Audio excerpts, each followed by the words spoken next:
Totižto. Takže v prvom rade chcem pozdraviť všetkých fanúšikov, borovičkárov, kávopičov, bankomatárov, úplatkárov, sociopatov, všetkých, čo chodievajú po Red Bulle spať a majú sekeru v trafike.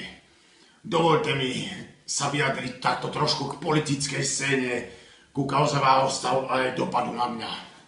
Takže víte, prečo váham o mojom stave? Lebo teraz idem i od psychológa a víte, čo mi povedal? Že dále už len skákajúci hrad, husle a srbskú ezoteriku s Draganom Mentaličom. Chlapci z parlamentu, vy viete ozaj aj instantnú polievku dojebať, tak vám povím. Z tých vašich fušerín na ksichte som vyčítal, že by ste to najďalej dotiahli do pevnosti Bojard, ešte keď ju moderoval Dano Junas. Však tu majú ľudia 500 vtenkov, pýtam sa, čo príde ďalej. Varenie neviniatok, 10 rad egyptských, Corgon Liga, búrlivé víno, domáce násilie.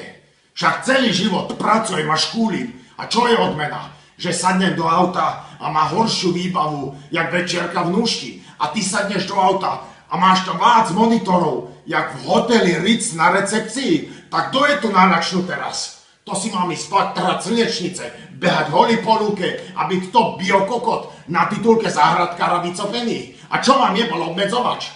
Však tu nemocnice majú horšiu kondičku, jak Ozzy Osbourne, cesty, rozdrbané a deravé, jak lávové slipy. A školy majú horšiu účasť, jak koncert Petra Naďa. Až to ešte šimpanzológia sa tam učí.